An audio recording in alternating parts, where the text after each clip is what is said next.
Of the Magic Box. I'm Tristan Shaw Gregson here with Kyle Eck. What up?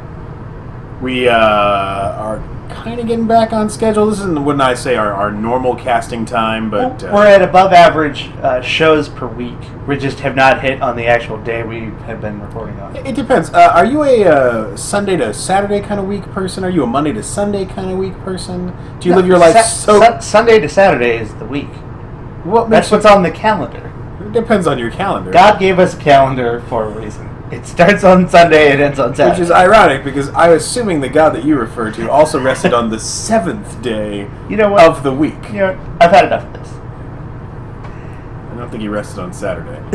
You never know. He was out there playing college football. Yeah.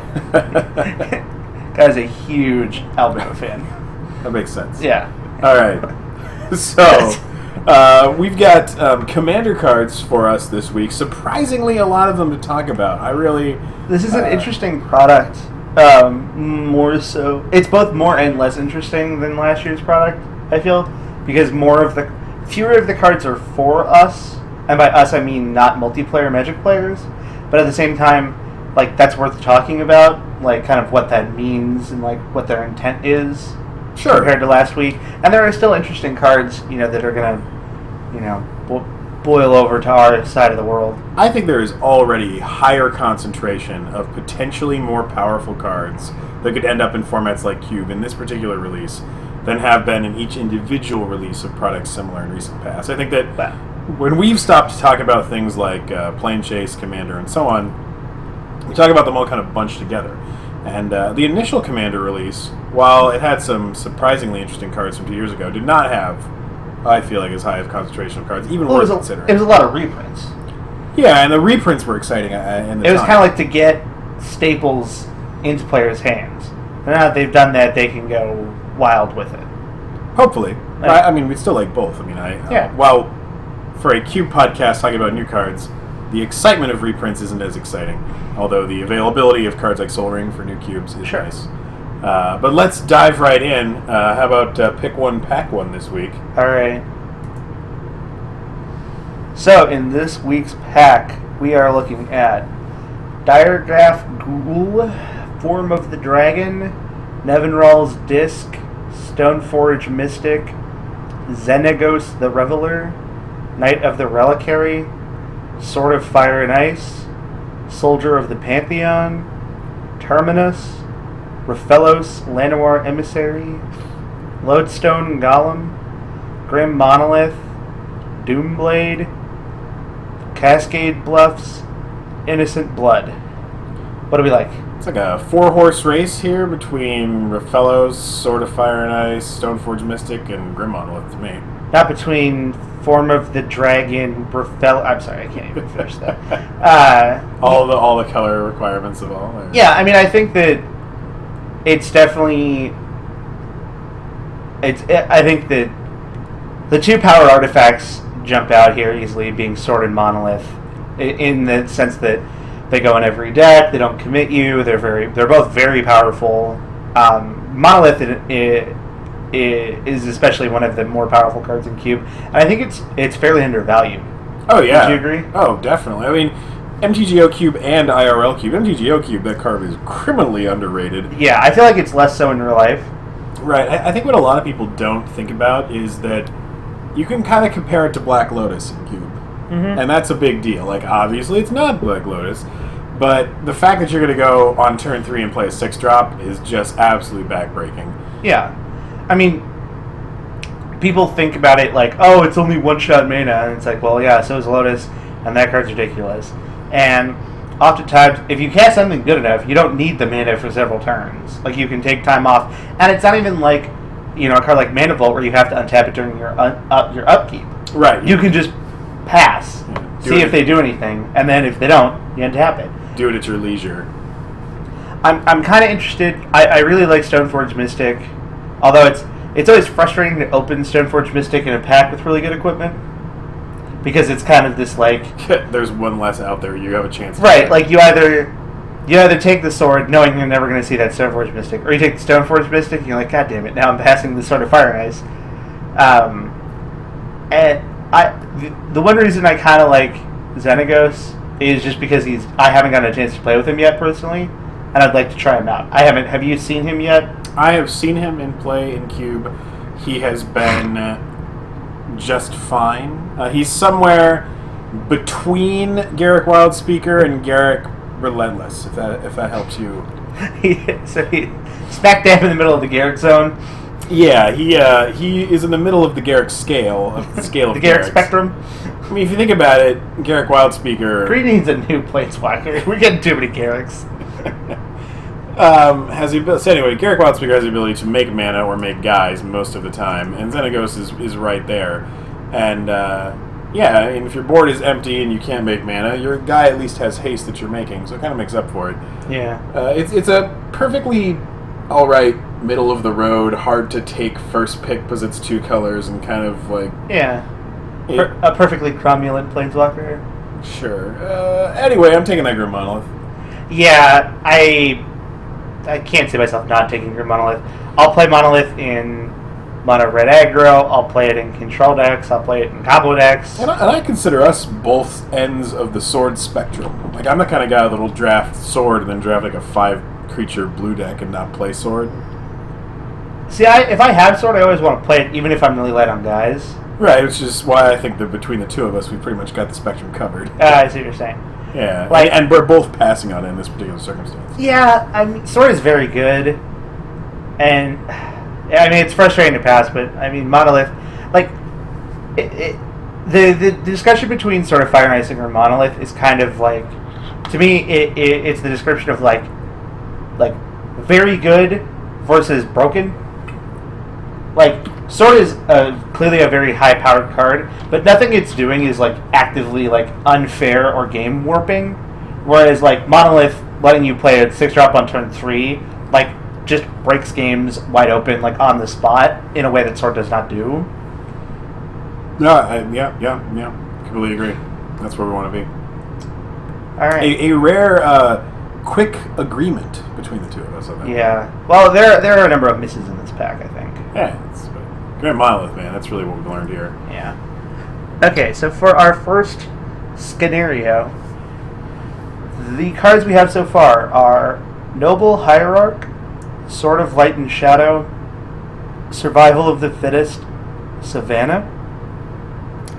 Pack we are past contains Dreadbore, Thrund the Last Troll, Edric, Spymaster of Trest, Dazumi Grave Robber, Sphinx of Dwar Isle, Wolfear Avenger, Blast from the Past, Azure Mage, Smash to Smithereens, Rolling Earthquake, Stirring Wildwood. I think this one boils down pretty quickly to like Stirring Wildwood versus Thrun. And I think it boils down even faster to just Thrun. But I really like Thrun in any deck that's capable of casting him with any reasonable rate of success, and this clearly is going to be a deck that does that. We already have 2 cards where we obviously want to be base green, and the fact that we have a survival means we're going to want a high creature count. Like, Thrun's a great guy to go get with survival, but Thrun's also a dude we could pitch to survival if need be. So, like, when I play survival, like, if I have survival, I want to play it. I don't want to leave it on the sidelines. And if I'm playing survival, I want, like, 13, 14, 15 creatures, and just a minimum number of really high-impact spells. I think what makes Thrun stand out than most other 3 to 5 drops in green at this junction is that we have the survival, and thusly we're going to be having consistency in landing that power. Normally, if that had been like an Obstinate Baloth, if that had been a Chameleon Colossus, I would be going with the Stirring Wildwood just for early mana fixing. But since we have survival and Thrun is the unstoppable machine that he is. Also worth keeping in mind is we already have a sword. And Thrun is one of the best creatures in the entire cube to put equipment on, though that title might be short-lived, as we will talk about later. Oh, true. He's one of the few creatures in cube I'm interested in equipping with a Loxodon Warhammer. It's true. And you know he's going to get to play, like, once you have Thrun and an active way to go get him, you know, Green Sun Zenith or Survival or, you know, both if you're lucky enough, you can really start to craft, like, your entire game plan around, I know Thrun I know I'm going to be able to get Thrun, and I know for a fact he's going to hit the board, and he's going to stick around. So what can I do to maximize that power and kind of lean on Thrun to get me through some of these games? Now, Wildwood is certainly fine, but being base green, the mana fixing isn't as important, especially being green with an allied color. Well, I mean, we're so early in the draft. We're just 2 solid green cards, a solid equipment, and a dual land. It's right. It's not like we've taken an Iona or anything crazy like that. So no, but like very clearly, like with a Savannah and a Noble Hierarch, like white is already like worth. The opportunity cost on white cards is not going to be super high. Right. If we see a Shieldred or an Elish Norn, we're not stopping to think. No, or I mean, a Restoration Angel even or something like that. Yeah, I probably should jam that card in there anyway. So surprisingly, 2 quick agreements this week. Yeah, I mean, some interesting talking points. We hope that Avenger wheels, but that'd be okay. I mean, the fact that you could survival for him and like really surprise people at all times with him is kind of cute. But... all right, in the next pack, we have so far Stomping Ground, Huntmaster of the Fells, Verdant Catacombs, Stormblood Berserker. The pack we are past contains Bazaar of Baghdad, Wayfarer's Bauble, Naturalize, Wooded Foothills, Slith Firewalker, Icarid, Condemn, Fettergeist, Living Death, Ball Lightning, The Abyss. So 3 beatdown creatures. Oh, we have a Jund. We're looking a little Jundy. We have a Jund fetch land. All right, I think we're done looking. We're gonna take that Jund fetch land. We're gonna take that red-green fetch land. I mean, I think this is an interesting moment because you could argue that Wooded Foothill seems like very obvious here. Yes, but you have a Stormblood Berserker and a not the absolute worst beatdown card in Huntmaster of the Fells. So you could make an argument for some kind of like base red, little bit of green beatdown deck and takes the Firewalker. with the intent of wheeling the Ball Lightning. I mean, you might play Ball Lightning, but... I don't know, I think most decks I'm playing Flip Firewalker and I'm also playing Ball Lightning in. Yeah. Most of them. Devotion. And Yeah. turn that Perforos on temporarily. It's okay. You only need him to attack once or twice. It's game over. Yeah. You're already doming him for 2 off that Ball Lightning. Yeah. This one is very underwhelming. Wow, why didn't I really look at that one? I don't know. You sent them to me, and I just make the packs. Yeah. You watched me put this one together, too. Yeah. You could have stepped in at any moment. I've actually thought the most exciting card was the pick prior, where you ended up with a Stormblood Berserker, but... yeah, where's that pack? that one was not good. And now you got past a Foothill, so we should roll this one back one. But, Yeah. Wow, surprisingly lackluster this week in terms of packs. I blame you. I blame the migraine I'm fighting off to be here this afternoon. Dedication to the cause. Indeed. Dedication. After coming off of having a huge guest star last week, we don't want to not You don't want to deliver. make the cast. Yeah, that'd be bad. So, last week of the show, we started to touch on, hey, Commander spoilers. Maybe there's some cool stuff out there. As usual, it feels like this is the year of spoiler season. Right. It hasn't. It feels like it hasn't stopped. Yeah, it's we're getting to maximum capacity. I feel like at this point, Just so much excitement. Just stop showing me cards. Can we please can we take a month off? They just throwing them at you. Yeah, if it hadn't been 2 years since a Commander product, I would have been totally fine, letting this one sit on the shelf for a little while. But as it stands, not only do we have cards to talk about, we have a lot more to talk about than I thought we would. I thought the first batch of these that came out, every card said something about the command zone and your commander, and I was like, well, all right, nothing to see here. Move along. And then they've slowly busted out some more interesting cards for 2-player Magic, and all of a sudden it's a discussion again. So let's go to our good friends Mythic Spoiler, and we'll do a quick once through from the bottom on anything we haven't talked about yet, which is Right about here. Yeah, starting with the Curse of Chaos. Whenever enchanted player... Oh, so we have a curse, and we're going to curse our opponent, most likely. So curses are back. For all of your curse needs. Yeah. So, what's that? Innistrad thing that gets curses. The Yeah, witch. the 5-man. Oh, well, that one. And there's also a curse. Curse of Cursing? Yes, Yeah. Stock up now. Yeah. Go through the roof. I mean, come on. If that's not already a commander deck. Well, there were only so many curses. Yeah, whatever. Not a particular a whole new cycle of curses. It's like 5-color curses. I'm sure somebody has that commander deck. Oh, yeah. It's playing Enchantresses. Yeah. Okay. Sterling Groves. Replenishes. Sterling Forest. Atonements. Go on. So, Curse of Chaos, basically, every time you attack a person, the attacker gets to loot. The red version of loot, which is the discard then draw. Discard first.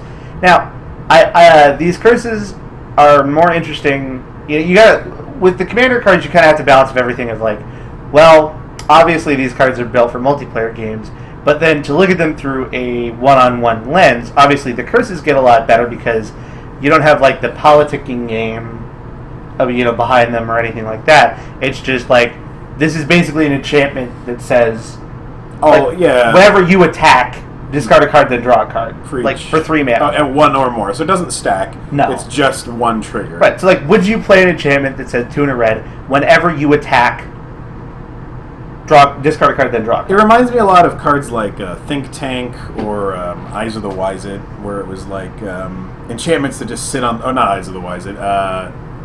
Watcher's Eye? Or what was the one from 5th Dawn that during upkeep you got to scry? Oh, I know what you're talking about. Yeah, so there's that and there's Think Tank. Think Tank's from Odyssey where you get to... Leave the top card and then put it in the graveyard. If you choose, yeah. Similar to Scry 1, only maybe better for your needs. So these enchantments that have 0 impact on the board itself. This one's a little more conditional depending on how much attacking you're doing. But it's still 99.5 times out of 100 you get 1 attack step return. Yeah, I mean, especially unless you're going Aurelia the War Leader or something crazy. Yeah, so effectively this is just a red version of those cards, and that does not do anything for me. No. Alright. I feel like we talked a lot about a card that we're definitely not going to have. I'd like to think we did a little bit of setup. Baleful Force. Not Gristlebrand? Same price, 1 less black, 1 more colorless. Yeah, so, definitely not. This is the poorest of man's Gristlebrand. So I liked how one time there was Verdant Force, and then there was 2 more forces to be cutesy. What are the other forces? It's Magma Force and Celestial Force. Oh, from the last Commander product. Exactly. Okay, so now we'll get a blue one too. Exactly. Now it's a cycle. So this one's cute, but again, in a 2-man format, this is just the poor man's Gristlebrand. Yeah, that is just sad. Gristlebrand is just pooping all over this dude, and this guy can't even do anything about it because it doesn't fly. Or have lifelink. No. Bane of Progress, 6 mana, 2/2. When it enters the battlefield, Super slime everything? Yeah, destroy all artifacts and enchantments, and it gets bigger for each thing destroyed that way. Again, this is a card that's clearly designed for multiplayer. Suffers from the fact that you only have 1 opponent with which to smash. How many permanents are you realistically hitting with this? I mean, this card is actually interesting to me because I think there have been times over the years where I'm like, man, if Purify was in the cube, it might not be that bad. Thinking. You have any thoughts on Purify in the cube over the years? I mean, I kind of my thing about this card is that I think its effect is certainly not the worst, and something that would be useful. For example, to kill Inkwell Leviathan. Oh. However, it costs 6, which is a lot. And how often are you going to be reasonably making this guy even a 5/5?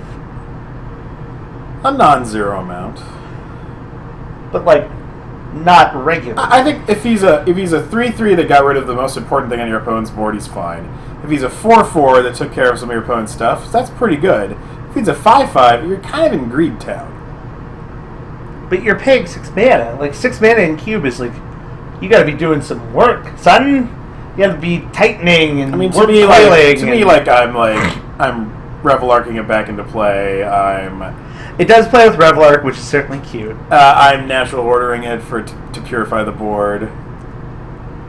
It can do stuff. This card is not terrible. It's something to keep on the radar, I think. Oh, definitely. This is going to go in the old on-deck binder for sure. Because, shitty cube. Because I still think it, there have been times where I think Purify has been almost playable.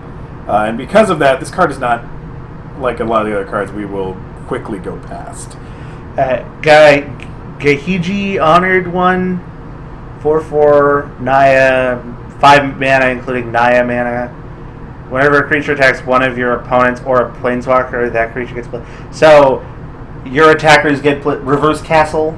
Ah, it's cute. Yeah. Like the skip. Next. Nekusar the Mind Razor. He's a zombie. 2/4 for 5 Grixis mana. Beginning of each player's draw step, that player. So Howling Mine. Whenever an opponent draws a card, this deals 1 damage to them.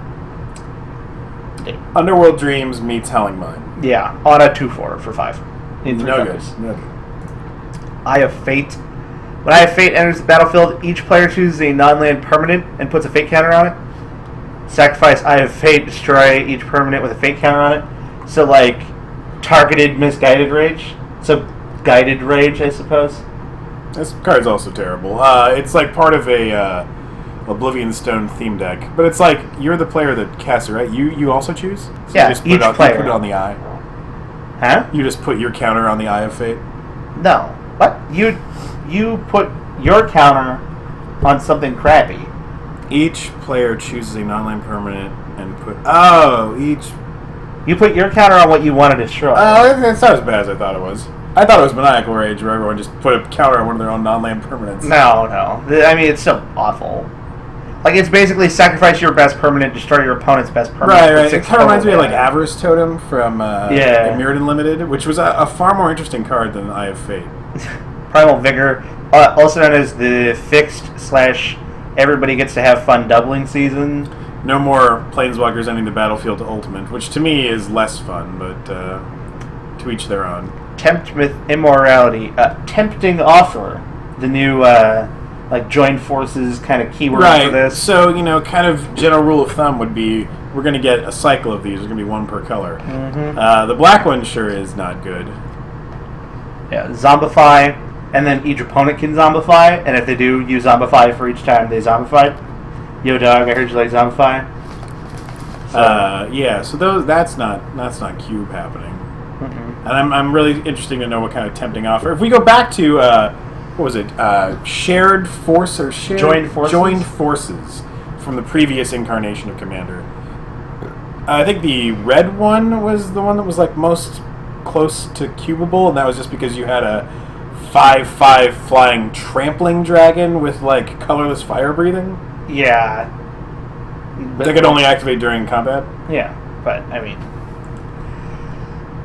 Anyway, Djinn of Infinite Deceits. 6 mana at 2/7, which is some weird stats. I like how nowadays with the big flying rares and mythics, they've got big butts. They cannot lie. Like that 3/7 from the last set. Right, Wind Reader Sphinx. Yeah. Tap, exchange control of 2 target non-legendary creatures. You can't activate this ability during combat. Slow, awkward, 6 mana, not a win condition, but certainly a sweet effect in certain decks. Potentially fun ability. Take this soldier token. Yeah. Yeah. Diviner Spirit. When Diviner Spirit deals combat damage to a player, you and that player each draw that many cards for a 2/4 with no evasion. Oh wait, that thing doesn't fly? No, its picture looks like a weird, crazy thing, but it does not fly. It's a Kamigawa Spirit, Kalos Deceiver looking thing. Yeah. I don't want my opponent to draw cards ever. I was trying to think of a world where Djinn and Infinite Deceits could do anything in cube ever. If you could, untap it a bunch and, stack the triggers? No. It It feels a little like Portal 3 Kingdoms, where you have to do stuff before the attacks. But you could do stuff after the attacks with this card. But just there's a lot of, very specific, restrictions on cards in these, of, during combat or not during combat. Mentioning of a lot of phases that are not normally mentioned on Magic cards. It's important, man, because that way you don't make things too good. If your Djinn of Infinite Deceits could activate during combat, how different would life be? Yeah. Curse of Inertia. So the blue curse of this cycle, 2 and a blue. Whenever a player attacks an enchanted player, that attacking player may tap or untap target permanent. So it's an enchantment that says whenever you attack, tap or untap target permanent. Would you pay 3 mana for that enchantment? No? Not unless I was playing Time Vault. Right. Surveyor's Scope. Exile Surveyor's Scope, 2 mana artifact. Search your library for up to X basic land cards, where X is the number of players who control at least 2 more lands than you. Put those cards onto the battlefield, then shuffle your library. So at best, this gets 1 land. That shit is only 1. Yeah. Because it's 1 land per player. Right. Sorry. I keep this any kind of like scope or trinket or bauble. If it doesn't pass the trinket mage test, it's already in real bad company. Yeah, this is hurting this bad boy right here. All right. Illusionist Gambit. Very expensive fog. Yeah, well, it's not even fog. It's rearranged combat. Well, it heads up game. It says fog. No. Okay. Yeah, because they can't attack you, right? Okay, so kind of like crazy sleep or something. But the guy's on tap. Okay, yeah. So just fog. All right. You kill their creature tokens. Yeah. No, do you? No. Remove all attacking creatures from combat and untap. Oh. I read that as remove them for the This is not a card. All right, not a card. All right. Not a card. Sidri Galvanic Genius. Esper mana for a 2/2. It's a human. Pay a blue. Target non-creature artifact becomes an artifact creature. Power and tough is equal to its converted mana cost. Familiar with that ability. White-black. Target artifact creature gains Death Touch and lifelink until end of turn. So, Funky Karn. I am not interested in this. Would she be better if she was an artifact? She would not be worse. She could give herself lifelink and Death Touch. That's what I'm thinking. But I'm thinking that this is like a build around me commander type magic card and not at all a cube related type magic card as it is. No, but I mean it doesn't explicitly reference multiple players of a command zone, so it's at least on the table.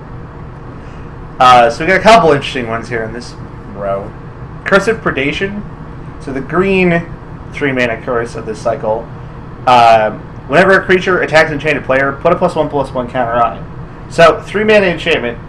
Whenever a creature attacks whenever a creature you control attacks, put a +1/+1 counter on it. Now that seems quite good. It seems good. I don't know if quite good is the answer. I think in the green-white creature token world we live in, this curse is probably pretty good. I mean, this is a lot like Gavany Township, but it doesn't tie your mana up. Which is why I like this card. I think it also gets out of hand very quickly. Potentially, yeah. I mean, I keep trying to temper the conversation, being hey, it's kind of like a creature enchantment that isn't going to fall off, and thusly the advantage is always going to be there. So it's not about it's not a one shot, it's not an all in scenario. Correct. And by that, I think it has a shot.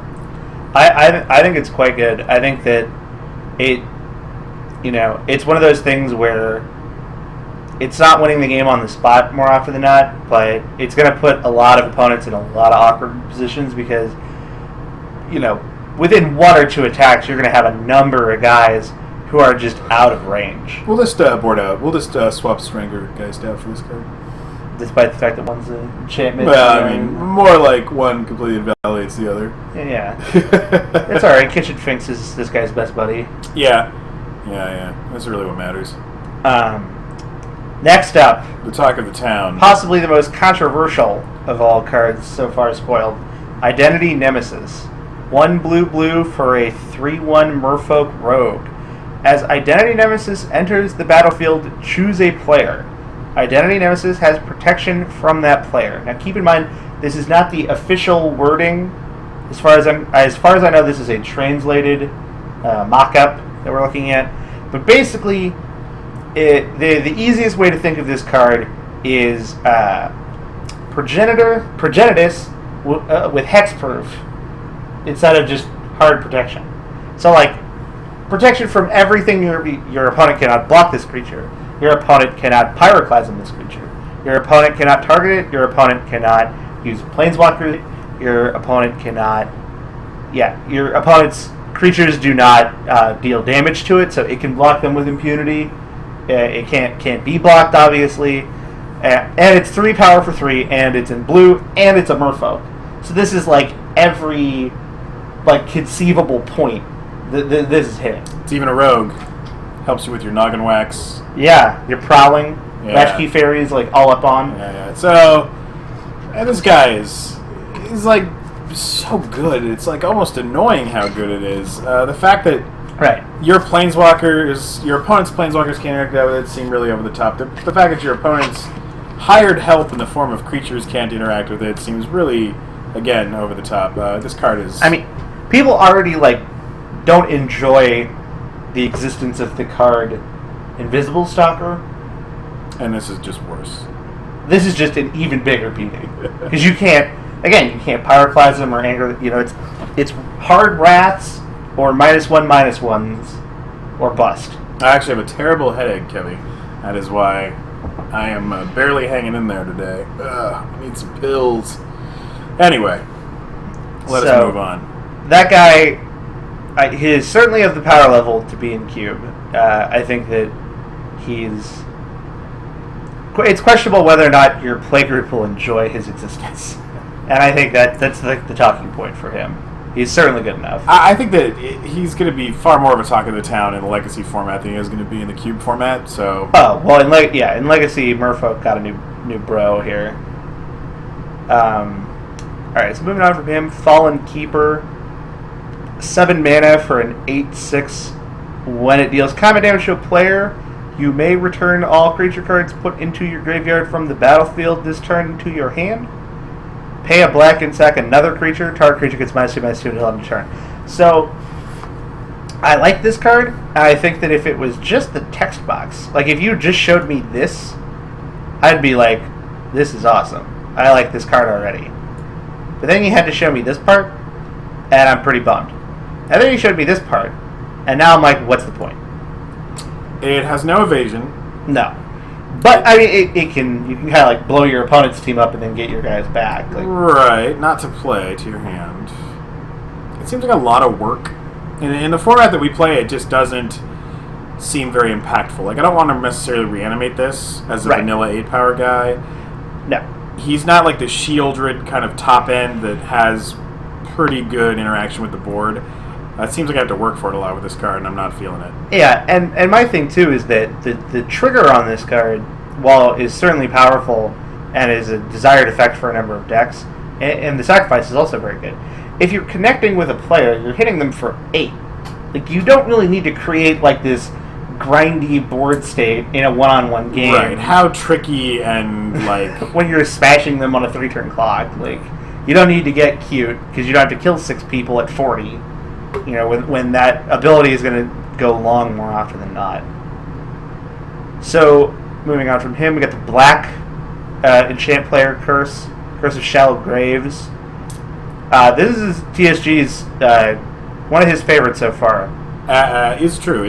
Eck and I aren't necessarily in agreement on this card because I think it has a home. I think that the fact that it is a removal dodging zombie maker in a color that wants to keep attacking for half of its existence means it seems like a pretty easy include to me. It's a good circumvent to a lot of problems black has.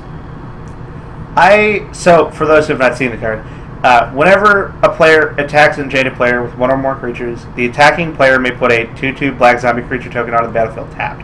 So whenever you attack a player, put a 2/2 zombie into play tapped.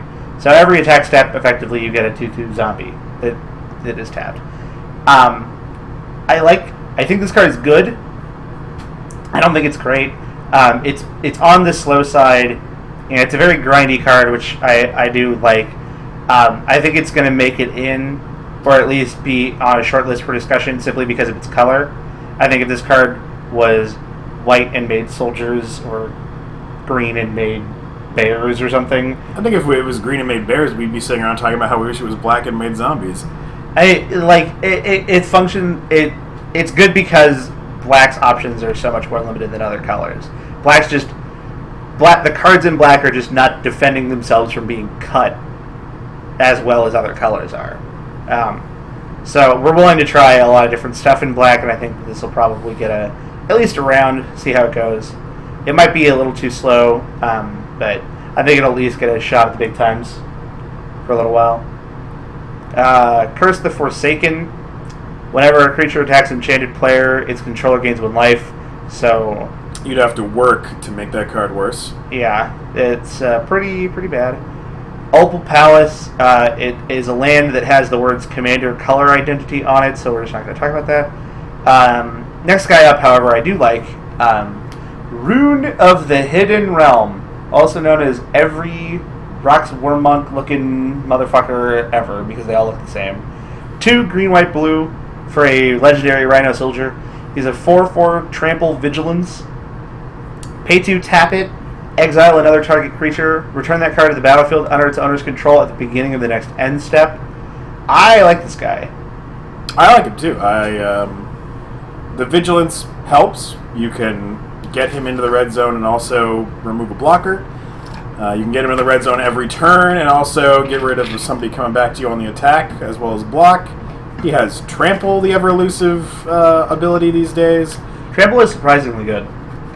And he has all these other obvious positive interactions outside of combat, which is really exciting. I mean, how bad do we feel about auras these days that we have no problem being like, yeah, this guy can just wipe off your Griffin Guides, your Elephant Guides, your whatever other cards you might be playing in your decks that are potential. I mean, it's a good thing we live in the world of of Bestow. Right? Like, I think this guy is sweet on the offense or defense, which is why I really like him. You know, being able to go, block a dude, slide another attacker, or, attack, slide one of your blockers, or even just, get crazy with Mole Drifters or whatever, kind of in like a Venser the Sojourner kind of way. And I mean, the body is fine too, even if you're not necessarily doing anything abusive with it. A 4/4 Vigilance Trample for 5 is not the worst. He doesn't protect himself, which I guess the only way to really make this card better. But the fact that he gets to dodge your next best guy, your best non-rune dude from Wraths, if you want to play that way, is sweet. Also plays good any kind of like cutesy tricks like sneak attack, or you want to get too crazy like that. You could say, I think it's certainly very powerful, so he'll probably get a shot. Next up, Price of Knowledge, 6 and a black for an enchantment, so you already know it's going to be a home run. Players have no maximum hand size. At the beginning of each opponent's upkeep, Price of Knowledge deals damage to that player equal to the number of cards of that player's hand. Next. Yeah, I don't have anything to say positive or negative about that. That's just a card. Yeah. Black Vice of the Rack needed to cost 7. Restore. 1 and a green. Sorcery. Put target land card from a graveyard onto the battlefield under your control. So this is kind of an interesting card because you get a land from any graveyard into play on your. You can get any yard. So it's like, you can reanimate out of your opponent's graveyard and get their fetch land or something, which is kind of cute. But this card is a lot of cute. Yeah, it's a lot of cute. It's a weird rampant growth in a lot of ways. It's maybe a bit of Sylvan Scrying. I mean, obviously the mind starts to just wander where you're like, oh, Entomb, and then this. Get that Baghdad into play. Yeah, I mean, it's kind of functions like it's explore that doesn't draw a card when you're playing fetch lands, or a Life from the Loam that puts the guy into play but you only get 1 and it doesn't dredge, or Farseek for lands you've already gotten. I think that if there was, I certainly like this effect, and I think that there's a number of cool things you could do with it. The least fun being Strip Mine Wasteland, the most fun being something else. But the fact that it's a one-shot deal, it doesn't have any it doesn't have buyback, doesn't have dredge, doesn't have flashback. retrace, something wacky, and it doesn't draw a card. Like, really puts a knock on it behind Explore, especially. So, as cute as I think this is, I think it's just not enough. Yeah, I mean, if we're not playing Crucible of Worlds in our cube, I don't see a world where I'd want Restore. As much as I like Restore, I think I actually like it more than Crucible of Worlds because you have that rampant growth style play to it, which you don't have with Crucible of Worlds. Crucible of Worlds is purely there for the cheats. Attempt at abuse, where Restore could be played in a lot more of other varieties. Also, there would be interesting games where your opponent has a fetch land, and then you're like, oh, I could use that. Yeah. But I don't. I think it's too much cute and not enough good. Go off with this and Lotus Cobra on a fetch land. Like, in out. Landfall triggers all over the place. I guess it would be free. Yeah. Last but not least, at the moment, Shattergang Brothers. 1 black, red, green for a 3/3 Goblin Legend. 2 and a black, second creature. Each other player sacks a creature. 2 and a red, second artifact. Each player sacks an artifact. 2 and a green, sack an enchantment. Each other player sacrifices an enchantment. So, a lot of abilities, certainly. They are all around bad. Step 1, have a thing. Step 2, get rid of that thing. Step 3, your opponent sacrifices a thing of that type. Right. At best, like, best case scenario, you have to have things that, like, hit on all, as many, so, like, God Weapons and the Gods, like, Boon Satyr and Hammer Perforos are both sweet here, because they fall under multiple categories, but, if you're getting, especially in the case of creatures, you're getting the worst creature your opponent has, so you're hoping that whatever you're sacking is worse than that to also justify the 3 mana cost. Yeah, I just this looks like a cute commander card that people will build decks around, but it doesn't go anywhere past that. It's just its uniformity is too uniform and not at all usable. Yeah, it's just as cool as it would be to have some like sweet enchantment removal. It just seems like it's going to be too hard to really trigger. Go ahead and give the page a refresh, see if anything's been spoiled. No, nothing exciting. No. Okay. So, oh wait, no, it was this one's behind. It doesn't have the cards that were on Reddit today. Yeah. Where are those? I'll dig them up. Are there images for those? I don't know.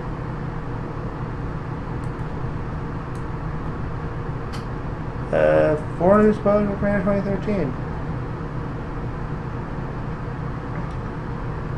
Okay, so it's got 2 that are text only. Thankfully, people listening to this as a podcast, they are unaffected. Yeah. Protection from visual aids. So the first one is From the Ashes, 3 and a red for a sorcery. Destroy all non-basic lands. For each land destroyed this way, its controller may search his or her library for a basic land card and put it onto the battlefield. Not tapped. Then each player searches his library, shuffles it. Okay.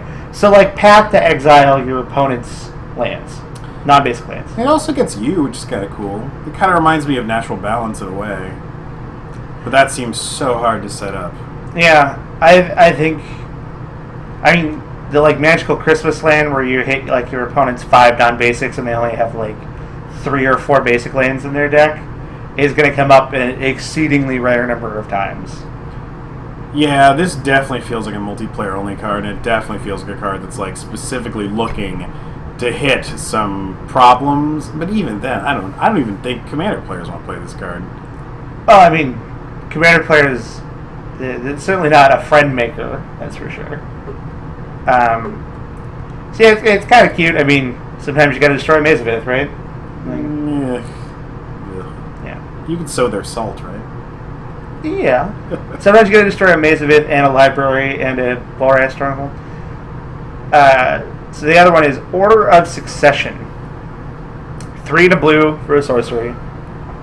Choose left or right. I guess we can stop reading right now. For completion's sake. Starting with you and proceeding in the chosen direction, Each player chooses a creature controlled by the next player in that direction. Each player gains control of the creature he or she chose. So everybody move to one side. It is nice that the card, was it Cultural Exchange from Odyssey? Yeah. Got its casting cost lowered. So yeah. you got that working for you. You brought it down from 6 mana to 4 mana. Mm-hmm. But that's about it. Didn't Culture Exchange? Did both players choose who they sent? I think so. How did that work? You should look it up real fast. I mean, we have the time. We have the resources. We do have the resources. I don't want to get caught with my pants down the next time I'm trying to make a reference to the card Cultural Exchange. Choose any number of creature target player controls. Choose the same number of creatures another target player controls. Those players exchange control of those creatures. So that seems way better. Oh, it is way better. It's worth. I'll take my shitty dudes for your good dudes. As many as I like. As many as I like. So like increasing devotion for your team of Emrakuls or whatever. Your squadron of Emrakuls. That makes sense. So there you have it, Commander. At the moment, so there's certainly a couple cards, that have been, I think, that are going to make the jump to the two-man world in some form or another. Definitely. I mean, we're definitely going to be playing the Merfolk Man Identity, whatever it is. He might cause some anger. Yeah, we'll see. I think we're going to be adding the Black Curse, and they might be. I think from more talks, the Green Curse has a shot. I like the Rhino too. Oh yeah, the Rhino. Rock's Warmog number 17. Right. They all have the same art. Yeah, we have had some issues finding kind of a good Bant card for the cube, as much as we like Bant Charm, and this guy might get the job done. The thing about Bant Charm that's weird is like the Bant deck, I feel, is like kind of beady and wants to be like mid-rangey dudes, and Bant Charm is like such a hard control card. Like I want Bant Charm in my Drago counterspell decks. Yeah, but it's a tempo card. I don't know. I mean, it's just good. Let's see. Does the addition of cards like Identity Nemesis make the Blue Devotion package any more interesting? I think in order for Blue Devotion to be a real thing in Cube, you have to not go by the kind of rule that we go by, which is the 2/3, 1/3 rule. So, by default, we don't have that many blue mana symbols to go around in Cube. Right now we play 90 of each color, and for red, black, and white, it's 45 spells, 45 creatures. Blue and green are offsetting, where green is 60 creatures, 30 spells, and blue is 30 creatures, 60 spells. So, by that structure, blue just has fewer slots with which to gain blue mana symbols in play. So, I mean, I can see a world by going back to 50-50, but I like spells. Cut 15 blue spells. Yeah, good luck. We're already playing 60 blue spells, and nothing ever makes the cut because they're already all too good. I think that in a lower powered cube or one where you're not making that split, I think that Thas is already good enough. Master might maybe, but Thas's ability is already, her active and her passive, so to speak, are already things that the blue deck wants. So, especially if you're still if you're playing the number of the magpies and things like that, where the unblockability is more relevant, I think that it's good there. But I mean, it wouldn't take a whole lot for the devotion plan to really get. I mean, we already played Nightveil Spectre on a cheat. Swans of Bren Argol on a cheat, I guess. I mean, we have Swans on a cheat, and blue picks up mana symbols and things like Niv Mizzet, Ral Zarek, and Venser the Sojourner, Grand Arbiter, random things lying around happen to have blue mana symbols in them, without trying too terribly hard.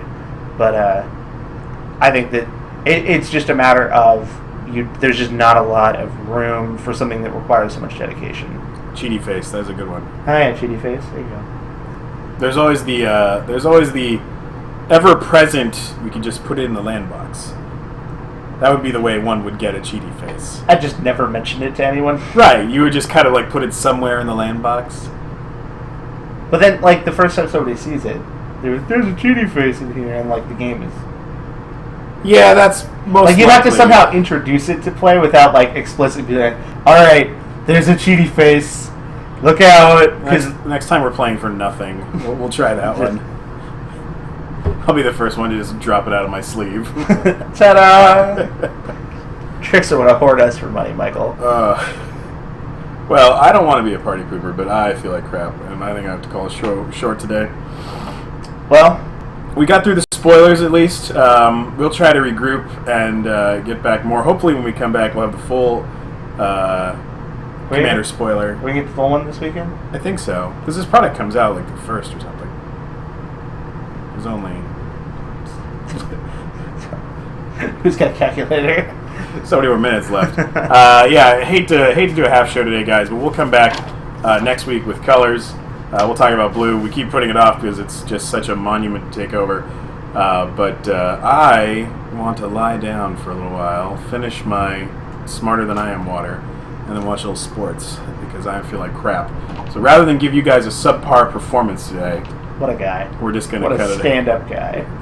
You can call what you want. I'm about to be a laid-down guy. A laid-down guy. I just had to clear out a clean spot on your floor. There you go. Good call. The stairs are pretty clean. That's where feet go. Sure, I guess. Anyway, thanks everybody for tuning in on the live side, and thanks for watching. Just got to cut it short, but we'll be back hopefully in less than a week, and we will pick up this conversation. So thanks this week for tuning in.